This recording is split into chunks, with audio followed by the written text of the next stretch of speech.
আগুনে অনেক মানুষ জ্বলবে।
আরে কানা নাকি দেখে যেতে পারিস না?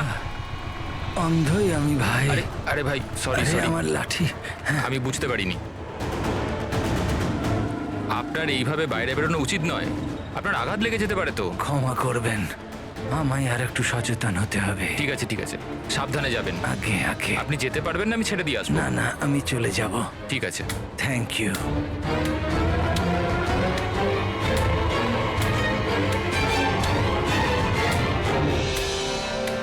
কি হলো রে বাবা, এ ব্যথা করছে কেন?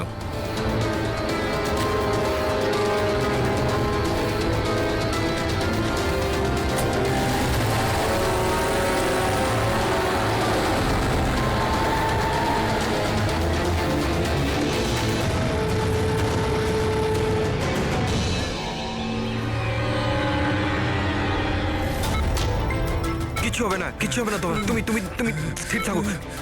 পা ধরো, পা ধরো। Doctor injection fast, quick.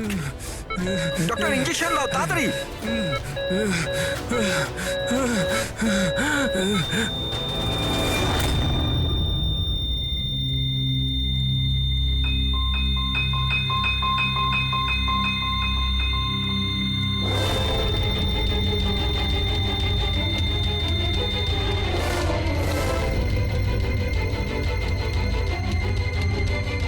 O my god, he is dead. আর এনার মৃত্যু ন্যাচারালও নয়। এবার কি? আমি জানি প্রিয়া, ইটস এ মার্ডার। আমি ডক্টর সালুখেকে এই কেসের ব্যাপারে সব কিছু বলে দিয়েছিলাম। এতক্ষণও তো উনি ফাইন্ড আউট করেই নিয়েছেন যে রমেনের মৃত্যুর প্রকৃত কারণ কি। বিষ? রমনের মৃত্যু বিষক্রিয়ায় হয়েছে? হ্যাঁ বস, খুব মারাত্মক বিষ। প্রথমে এটা মানুষের মস্তিষ্কে প্রভাব বিস্তার করে। প্রথমে ডিলেরিয়াম, ফটোফোবিয়া, অ্যামিনেশন। তারপরে ওই বিষটা অন্য অঙ্গ প্রত্যঙ্গে প্রভাব বিস্তার করে। বাকি অঙ্গ প্রত্যঙ্গ ধীরে ধীরে কাজ করা বন্ধ করে দেয় আর মানুষের মৃত্যু হয়। ডক্টর সালুখে, এটার কোনো অ্যান্টিডোট হবে নিশ্চয়ই? সব বিষেরই অ্যান্টিডোট হয় ফ্রেডি, কিন্তু সেই জন্যে আমাদের ওই বিষের ব্যাপারে সবকিছু জানা প্রয়োজন। আর বস, এই বিষ খুব সহজে ধরা যায় না। আমাকেও অনেক ধরনের টেস্ট করতে হয়েছে ওই বিষটা আইডেন্টিফাই করতে। স্যার, বীজ দিয়ে মারা আলাদা কথা, কিন্তু এমন বীজ দেওয়া যাতে এইভাবে ছটফট করতে করতে মরবে, এটা কিরকম চমকে যাওয়ার মতো কথা না স্যার? সে যেই হোক এতটাই ঘৃণা করতো রমনকে যে ও ওকে এরকম সাংঘাতিক ভাবে মেরে ফেললো। বুঝে উঠতে পারছি না কে হতে পারে, কে হতে পারে। যে কেউ হতে পারে স্যার। স্যার ওই রমেনের জুয়োর নেশা ছিল, ক্রিকেট, রেসকোর্ট, সাট্টা, সব রকমের জুয়া। আর এইসবের চক্করে ওর 5 কোটি টাকার ধার হয়ে গিয়েছিল। 5 কোটি? 5 কোটি? হ্যাঁ স্যার, ওর কাছে হুমকি ভরা মেসেজ এসেছিল। ওর ফোন রেকর্ডে এরকম প্রচুর মেসেজ রয়েছে যেগুলো ওকে বুকিজ আর সাট্টার লোকেরা পাঠিয়েছিল। এই দেখুন। স্যার হতে পারে যে এদের মধ্যেই কারুর হুমকি সত্যি হয়ে গেছে হয়তো। বুঝতে পারছি না, কিন্তু যেভাবে মেরেছে স্যার মনে তো হচ্ছে না কোনো বুকির কাজ এটা। যাই হোক, এদের ডাকতে তো হবেই, দেখা যাক কিছু পাওয়া যায় কিনা। Hello ACP Pradyuman. আচ্ছা, ঠিক আছে।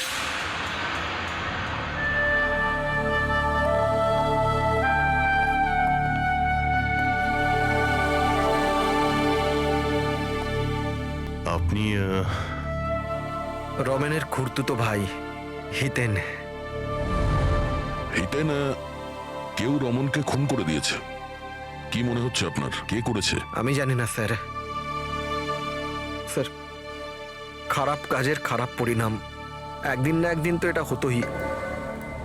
এবার কে করলো, কিভাবে করলো সেটা তো জানি না স্যার, কিন্তু এতজনের সাথে শত্রুতা, এত টাকা ধার, ওদের মধ্যে কেউই হয়তো। স্যার, আচ্ছা, আপনি ছাড়া পরিবারে আর এর কে কে আছে? মা আছে ওর, কিন্তু এখন উনি কোথায় আছেন সেটা আমি জানি না। আচ্ছা ঠিক আছে, আমাদের ইনভেস্টিগেশন এখনো চলছে, তো বডিটা এখন আমাদের কাছেই থাকবে। আপনি আপনার নাম্বারটা ওখানে লিখিয়ে দিয়ে যান, প্রয়োজন পড়লে আপনাকে কল করে নেব। ঠিক আছে স্যার। Thank you.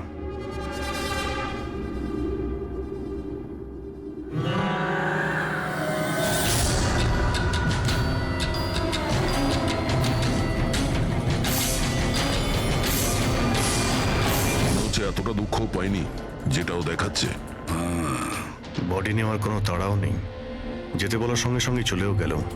কিছু জিজ্ঞাসাও করলো না কবে বডি পাওয়া যাবে। গোলমাল আছে, গোলমাল আছে এই হিতেনের মধ্যে, গোলমাল আছে। ওকে দেখে মনে হয় এই কথাটা কনফার্ম করতে যে রমন মারা গেছে কি না। নজর রাখো ওর ওপরে। রমেন, রমেন, আরে বাবা, সাবধানে, সাবধানে। রমেন কি হলো বাবা?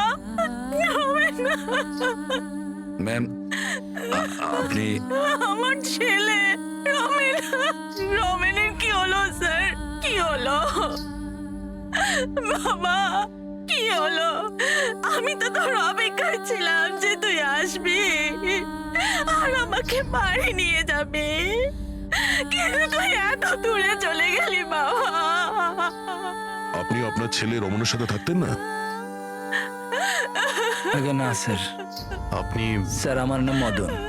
ভগবান, আমাকে কেন রেখে দিলে? আমাকেও তো নিয়ে নিতে পারতে। মা, নিজেকে সামলাও।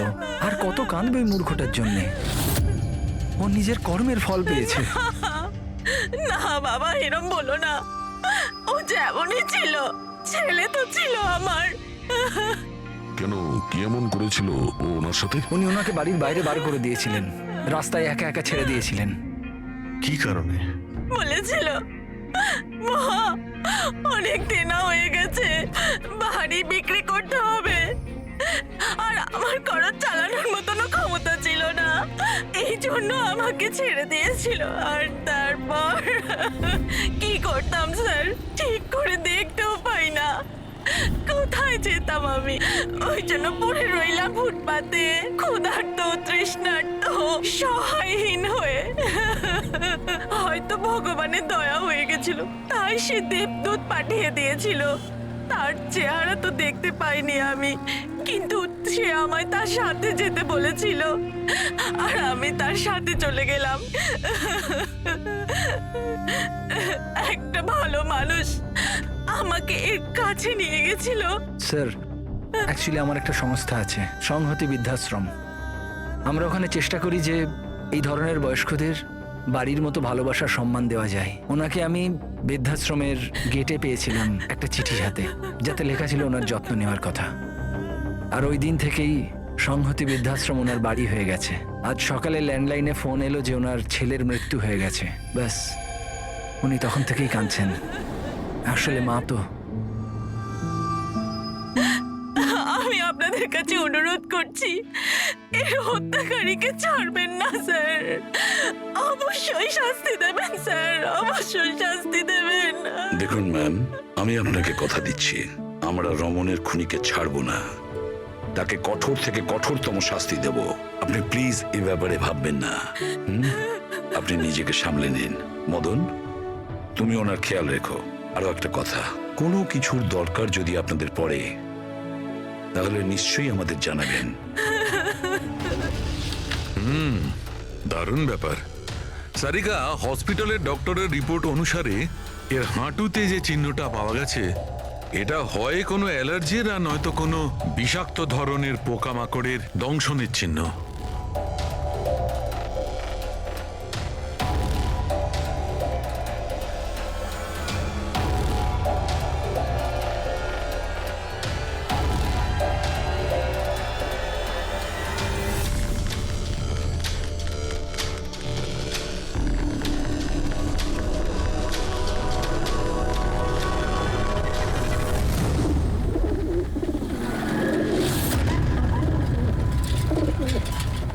স্যার, এই হিতেনের হাবভাব কিন্তু ভালো ঠেকছে না। এমন এমন সব লোকজনের সঙ্গে ওর পরিচয় আছে যে ওকে সন্দেহ করাটা স্বাভাবিক।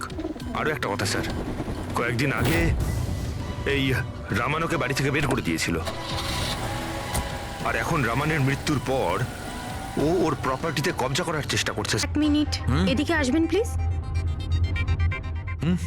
স্যার, আমি ওর স্কিনে না কিছু অদ্ভুত জিনিস দেখছি।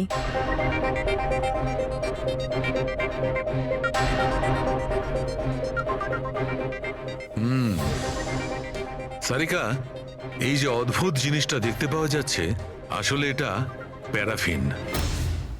প্যারাফিন? আরে, তার মানে ওই বিষটা ওর থাইতে ইনজেক্ট করা হয়েছিল? করা হয়েছে, ওই বিষটা এর থাইতেই ইনজেক্ট করা হয়েছে। তাহলে এই মোম কোথা থেকে এলো? মোম কোথা থেকে এলো? সারিকা, এইখান দিয়ে খুনি বিষ ইনজেক্ট করেছে। আসলে এই বিষটা মোম দিয়ে, প্যারাফিন দিয়ে কোটেড ছিল। এই জন্যে এর চামড়াতেও আর এর রক্ততেও প্যারাফিন পাওয়া গেছে। কারণ খুনি চায়নি যে এই বিষটাও শরীরে গিয়ে খুব শিগগিরই কাজ শুরু করুক, সেই জন্য ও এটাকে কোট করে দিয়েছে। আর এই যে বিষটা এসকামাইন, এটা একটা বায়ো পয়জন, জৈবিক বিষ। খুনি সেটা মোম দিয়ে কোট করেছে, এর শরীরে ইনজেক্ট করেছে, আর তারপর মোমটা এর শরীরের উত্তাপে গলতে শুরু করে দিয়েছে, আর বিষটা এর শরীরের মধ্যে গিয়ে নিজের কাজ শুরু করে দিয়েছে। তার মানে এই বিষটা কোনো লিকুইড ফর্মে নয়, বরং প্যালেট মানে ছোট গুলির আকারে এর শরীরে প্রবেশ করানো হয়েছিল। এক্স্যাক্টলি।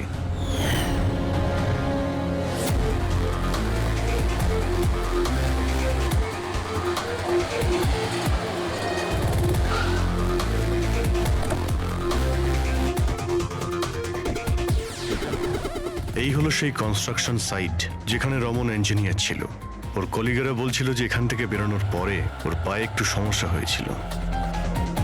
কিন্তু এখানে যে সমস্ত ওয়ার্কার্সরা কাজ করে, ওরা বলল যে যতক্ষণ কনস্ট্রাকশন সাইটে ছিল ততক্ষণও ঠিক ছিল। তার মানে যা কিছু ঘটেছে কনস্ট্রাকশন সাইট থেকে বেরিয়ে এসে ঘটেছে, তার মানে এখানেই হয়েছে। এখানে তো আশপাশটা খুঁজে দেখি, যদি কেউ কিছু দেখে থাকে। স্যার, আপনারা যান, আমি একটু চা খেয়ে আসছি। মানে ওই চাওয়ালাকে জিজ্ঞেস করে আসছি যে কিছু দেখেছে কিনা। অভিজিৎ, এই বাচ্চাটা কনস্ট্রাকশন সাইটের সামনে কাগজ বেচছে, ওকে কিছু জিজ্ঞাসা করি।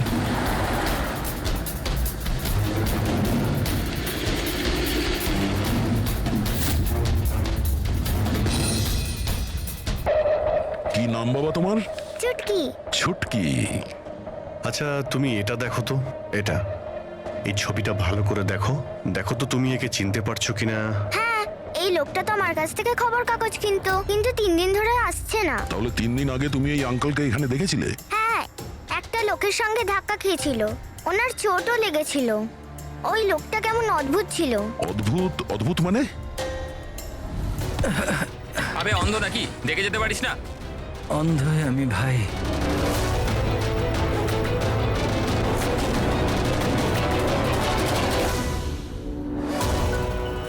কি হলো ভাই, এত ব্যথা হচ্ছে কেন?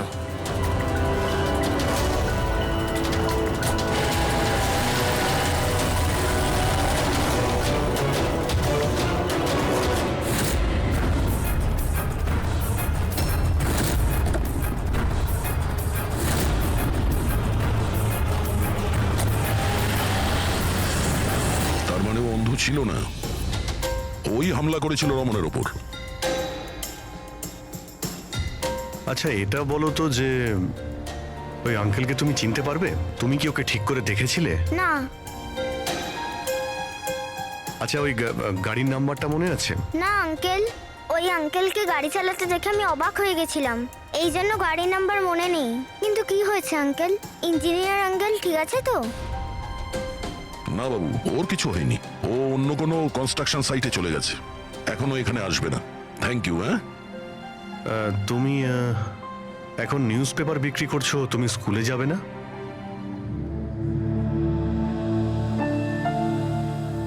কি ব্যাপার? হ্যাঁ, স্কুল তো যাওয়া উচিত। আর তুমি তো খুবই ইন্টেলিজেন্ট মেয়ে, অ্যাকচুয়ালি প্রত্যেক বাচ্চারই স্কুলে যাওয়া উচিত, আর তোমারও যাওয়া উচিত। কিন্তু স্কুল যাওয়ার জন্য অনেক টাকা দরকার না আঙ্কেল? আমার কাছে টাকা নেই। বাবু যদি তোমার পয়সা দিতে না হয় তাহলে তুমি স্কুলে যাবে? হ্যাঁ আঙ্কেল, আমি নিশ্চয়ই যাব, আমার পড়তে খুব ভালো লাগে।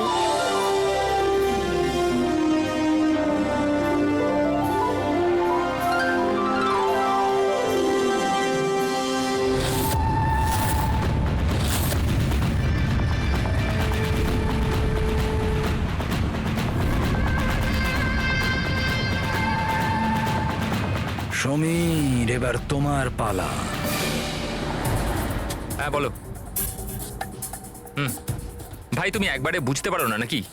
দেখো আমি তোমায় আগেই বলেছি, তুমি যা খুশি করো, আমি ওই ফালতু জায়গার জন্য একটা টাকাও খরচ করব না।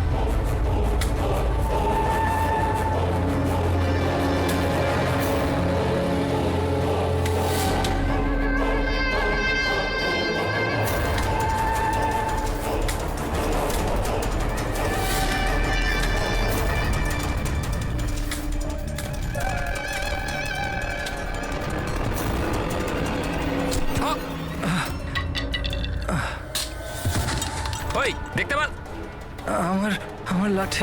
Sorry sorry sorry sorry sorry I am sorry আমার এই তো এই তো লাঠি। I am sorry, extremely sorry. আপনার কোথাও লাগেনি তো? আপনি ঠিক আছেন তো? আমি আপনাকে কোথাও ছেড়ে দিই? না না, আমি ঠিক আছি, আমি চলে যাব। আপনি আপনি ঠিক আছেন তো? হ্যাঁ আমি আমি আমি আমি ঠিক আছি। আপনি সাবধানে যাবেন। হ্যাঁ ঠিক আছে, আপনি সাবধানে যাবেন। ওকে, থ্যাংক ইউ। হ্যাঁ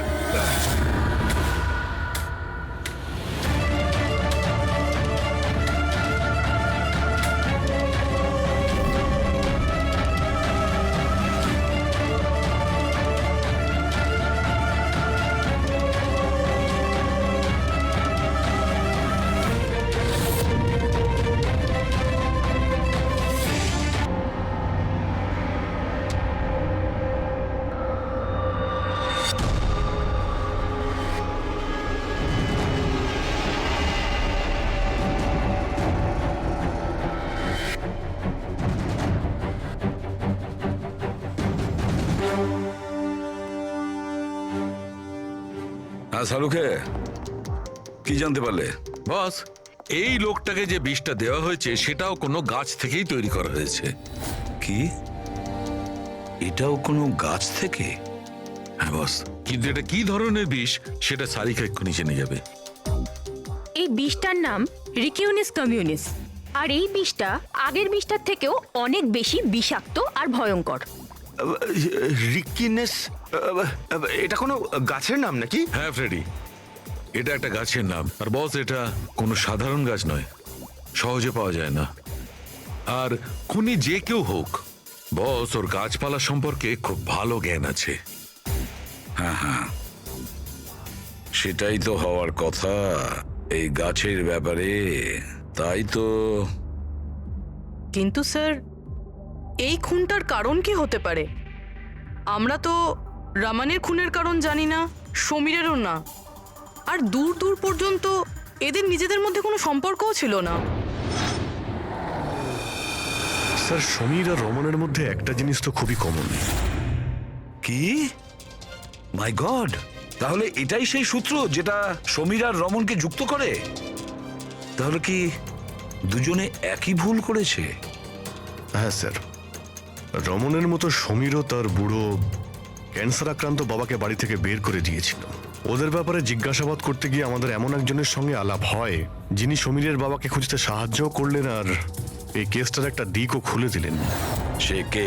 স্যার, ইনি doctor Dinesh, hello sir. Cancer সেন্টারের এইচওটি। সমীরের বাবার চিকিৎসা উনিই করছিলেন। ডক্টর দীনেশ, একটা কথা আমাকে বোঝান। সমীর যখন তার বাবাকে বাড়ি থেকে বের করে দেয়, তাহলে সমীরের বাবা, মানে বলতে চাইছি সমীরের বাবা আপনার ওখানে কিভাবে পৌঁছলো ক্যান্সার সেন্টারে? কেউ ওনাকে হাসপাতাল পৌঁছে দিয়েছিলেন। আমি হাসপাতাল পৌঁছেছিলাম যখন আমি ওনাকে দেখলাম একটা চেয়ারে বসে কিছু বিড়বিড় করছিলেন, হাতে একটা খাম ছিল। আমি জিজ্ঞেস করলাম, আপনি কে? কিন্তু উনি কিছু মনে করতে পারলেন না। আমি ওনার হাত থেকে খামটা নিলাম। টাকা ছাড়াও একটা চিঠিও ছিল, তাতে লেখা ছিল উনি ক্যান্সারের পেশেন্ট আর আমরা যাতে ওনাকে এখানে ভর্তি করিয়ে চিকিৎসা শুরু করি। অ্যাডমিশনের জন্য যে টাকাটা লাগবে সেটা খামের মধ্যে আছে, আর চিকিৎসার যা খরচ সেটা হাসপাতালের অ্যাকাউন্টে ট্রান্সফার হয়ে যাবে। ওনার বয়স আর অবস্থা দেখে আমি ওনাকে অ্যাডমিট তো করে নিলাম, কিন্তু আমি চিন্তায় ছিলাম যদি টাকাটা না পাওয়া যায়। কিন্তু ভগবানের অনেক কৃপা, পরের দিনই চিকিৎসার সমস্ত টাকা 10 লাখ টাকা হাসপাতালের অ্যাকাউন্টে ট্রান্সফার হয়ে গেছিল। 10 লাখ টাকা? কে কি ট্রান্সফার করেছে? স্যার 100% খুনই করেছে। স্যার ব্যাংক ডিটেলস থেকে জানতে পারবো? জানতে পারা গেছে অ্যাকচুয়ালি টাকাটা সমীরের ওয়াইফ রত্না দিয়েছিল।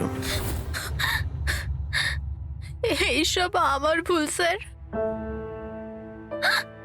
আমার জন্য সমীরের প্রাণ চলে গেল।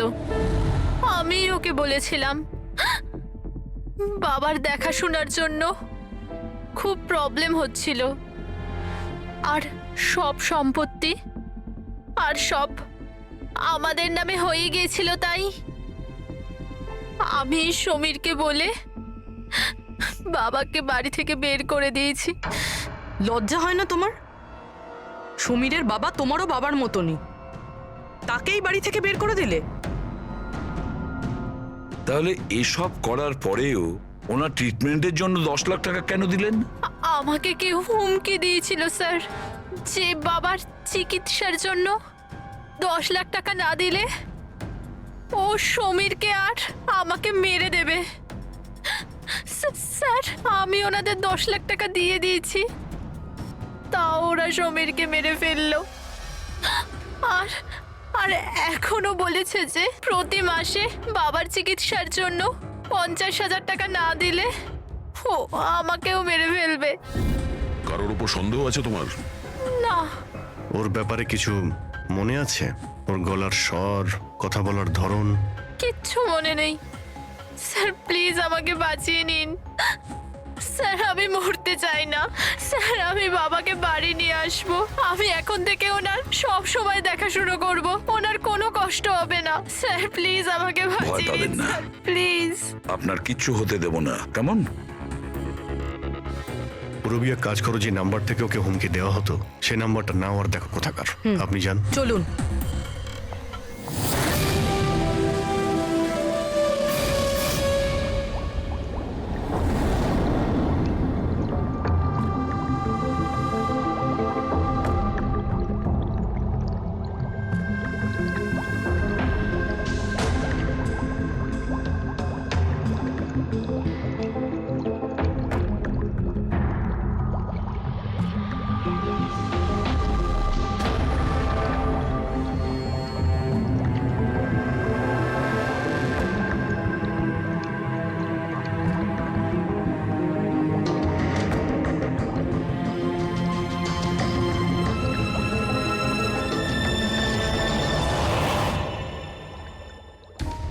স্যার আমরা এতগুলো অ্যান্টিডোটস বানিয়েছি, কিন্তু এটার কি নিশ্চয়তা আছে যে খুনি এর মধ্যেই কোনো একটা বিষ ব্যবহার করবে?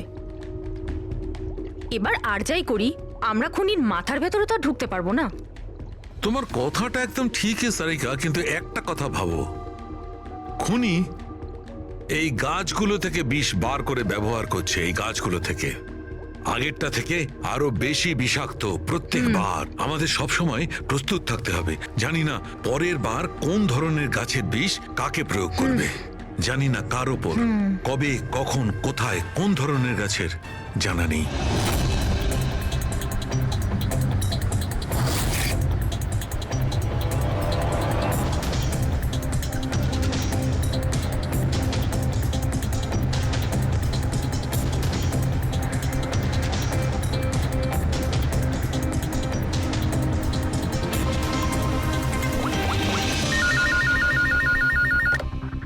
হ্যালো, হ্যাঁ হ্যাঁ পুরবি বলো। স্যার সেই ফোন বুথটা যেখান থেকে খুনি রত্নাকে খুনের হুমকি দিয়েছিল সেটা ওই বান্দ্রা রেল স্টেশনের কাছেই। Bandra railway station?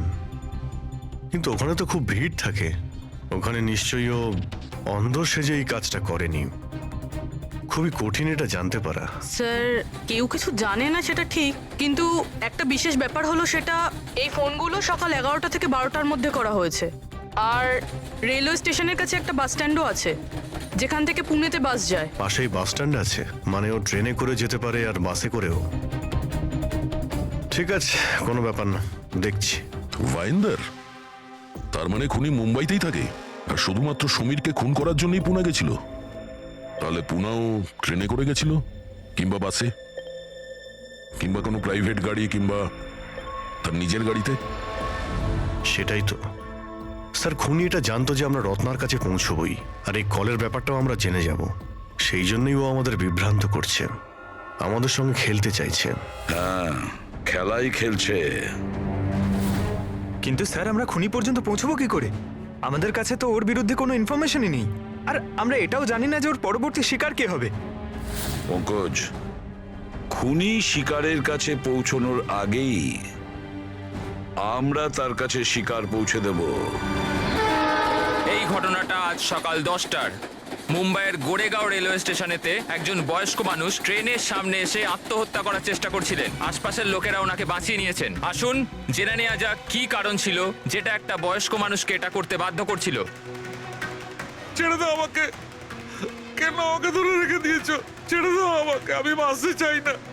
কি করব আমি বেঁচে থেকে? কিন্তু আপনার সাথে কি হয়েছে? আপনি কেন আত্মহত্যা করতে চাইছিলেন? কি হয়েছে? আমার সঙ্গে কি হয়েছে? আমাকে আমাকে আমার একমাত্র ছেলে বাড়ি থেকে বার করে দিয়েছে ধাক্কা মেরে। আমি আমার ছেলেকে এত আদর যত্নে বড় করলাম, আর ও আমাকে ধাক্কা মেরে বাড়ি থেকে বার করে দিল। এটা তো খুবই দুঃখের কথা। এ কি অবস্থা আমাদের আজকালকার সমাজের। আপনার ছেলে কি করেন? কি কাজ করে? স্কুলে যায়। টিচার বুঝি? না, পড়াশোনা করে, স্কুলে পড়াশোনা করে। এখন 8 বছর বয়স। হ্যাঁ, কি বললেন আপনি? কি বললাম আমি? আপনার ছেলের কত বয়স হলো? কত বছর বয়স? আপনি যে বললেন 8 বছর বয়স। আমার ছেলে 8 বছর বয়স মাত্র আমাকে ঘর থেকে বার করে দিল, আমি মরেই যাব। আপনারা শুনতেই পেলেন, ইনি দাবি করছেন যে এনার 8 বছরের ছেলে এনাকে বাড়ি থেকে বের করে দিয়েছে। কি এমন ঘটেছিল? কে এই 8 বছরের বাচ্চা? রেল লাইনে মাথা দিচ্ছিলেন যে বয়স্ক মানুষ, তার 8 বছরের ছেলের খোঁজ আমরা পেয়ে গেছি। আসলে তিনি একজন 33 বছরের সফটওয়্যার ইঞ্জিনিয়ার। বয়স্ক মানুষটির মস্তিষ্কের সমস্যা থাকার জন্য উনি এখনো ছেলেকে 8 বছরেরই ভাবেন। ওনার ছেলে আমেরিকায় থাকেন আর সে ওনাকে বাড়ির বাইরে বার করে দিয়েছেন, আর তারপরে বয়স্ক মানুষটি আত্মহত্যা করার চেষ্টা করেন। আসুন আসুন ওনার ছেলেকে জিজ্ঞেস করি উনি এটা কেন করলেন। Sir 1 minute. স্যার একটা প্রশ্ন ছিল। স্যার এটা কি সত্যি খবর যে আপনি আপনার বাবাকে বাড়ি থেকে বার করে দিয়েছিলেন? হ্যাঁ, এটা সত্যি। স্যার আপনি এটা কেন করলেন? আপনার কি এটা একদম খারাপ লাগলো না? হ্যাঁ, বার করেছি আমি, আর খারাপও লাগেনি। আপনি চেনেন ওনাকে? আপনি কখনো সহ্য করেছেন? ওনার অ্যালজাইমার আছে, ওনাকে সামলাতে সামলাতে পাগল হয়ে যাচ্ছি আমি। আমার একটা নিজস্ব জীবন আছে, আমার ওয়াইফ আছে, বাচ্চা আছে। কি করব আমি? আরে কতদিন ধরে টাকা খরচা করে ওনার ট্রিটমেন্ট করাবো আমি, আর কিচ্ছু নেই আমার কাছে। কি করে ট্রিটমেন্ট করাবো ওনার আমি? আরে আমাদের পেছন ছাড়ো তুমি, এখান থেকে দূরে কোথাও চলে যাও। বিরক্ত হয়ে গেছে আমি তোমার থেকে। এই নাটক দেখার জন্য এখানে দাঁড় করিয়ে রেখেছো, এবার আনন্দ পেয়েছো তো? চলে যাও এখান থেকে।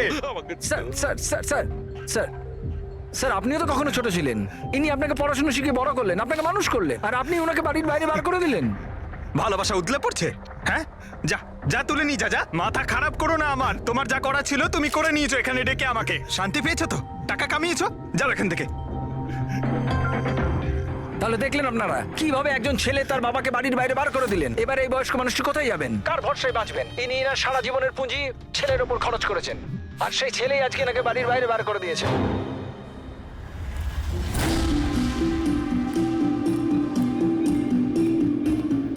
সুন্দর সুন্দর বেলুন আছে, বাড়ির বাচ্চাদের জন্য নিয়ে যান। বেলুনওয়ালা এসে গেছে, বেলুনওয়ালা। এই যে ম্যাডাম, বেলুন বেলুন নিয়ে নিন, নিয়ে যান। হ্যালো, বেলুন বলবেন, বেলুনওয়ালা। বেলুন বেলুন নিয়ে যান, বেলুন। বেলুন নেবে নাকি বাবা? বেলুন নিয়ে যাও। নেবে বেলুন? বেলুন বেলুনওয়ালা, বেলুন। বেলুন নিয়ে যান।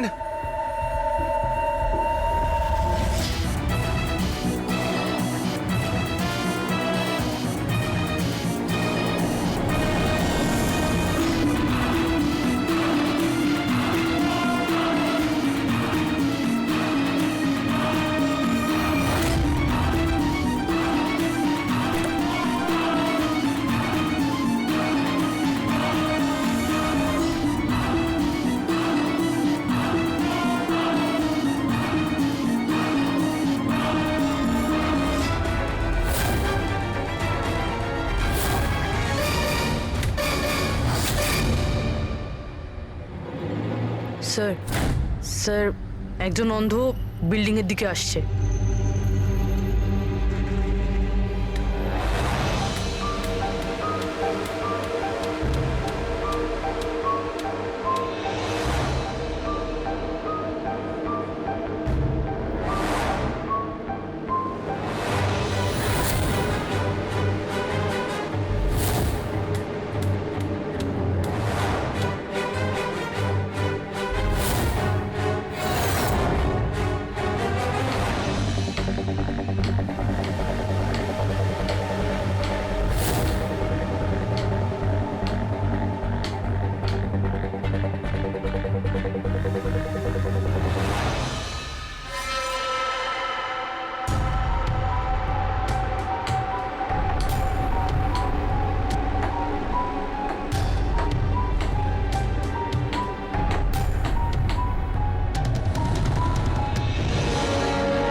এতগুলো লোক? হ্যাঁ, তাই তো।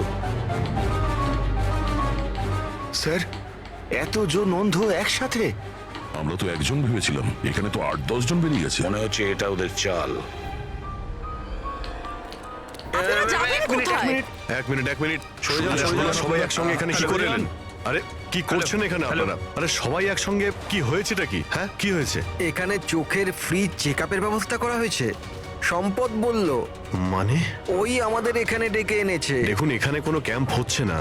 আর আপনাদের এই খবরটা কে দিয়েছে বলুন তো? ওই তো ডেকেছিল আমাদের এখানে।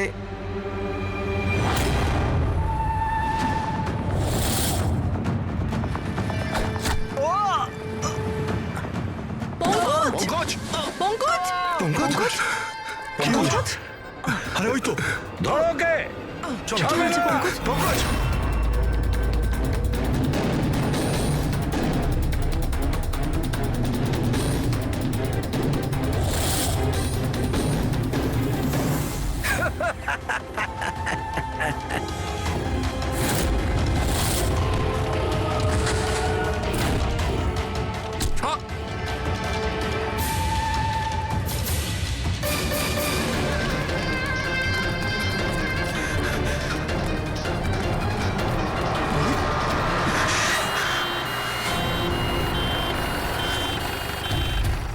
এসো এসো, তাড়াতাড়ি এসো।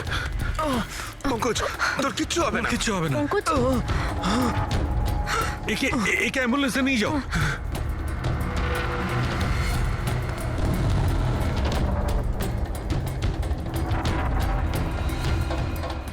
পঙ্কজ, পঙ্কজ, তোর কিচ্ছু হবে না। পঙ্কজ! সারিকা, এ নাও, বিষটা জানার চেষ্টা করো। বিষের সন্ধান না পাওয়া গেলে আমরা অ্যান্টিডোট দিতে পারবো না। পঙ্কজ, আমাদের কথা শুনতে পাচ্ছো? ও শুনতে পাচ্ছে না, ওকে ঘুমোতে দিও না। আই উইশ আমাদের কাছে অ্যান্টিডোজটা আছে, না হলে ওকে আমাদের হসপিটালে নিয়ে যেতে হবে। অ্যান্ড আই এম শিওর এই বিষটা আগের বিষটার থেকে অনেক বেশি সাংঘাতিক। স্যারকে একটা কাজ করো, ন্যাশনাল বায়ো সেন্টারকে ফোন করো আর ফোনটা আমায় দাও।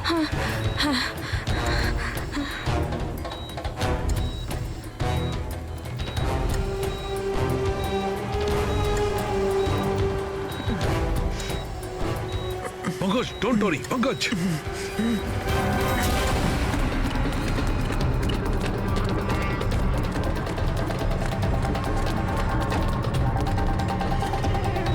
স্যার,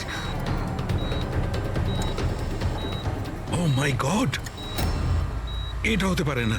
বস, ওর তো বিষটাই পাল্টে দিয়েছে। কিন্তু স্যার আমাদের কাছে এতগুলো অ্যান্টিডোটস আছে, একটা তো অন্তত কাজ করবে। কোনো কাজ করবে না বস, এটা গাছের বিষই নয়, ও বিষটা পাল্টে দিয়েছে। এবার কি হবে সালুকে? কিছু একটা করো। পঙ্কজ, পঙ্কজ কিপ ব্রিদিং, সব ঠিক হয়ে যাবে। হ্যাঁ,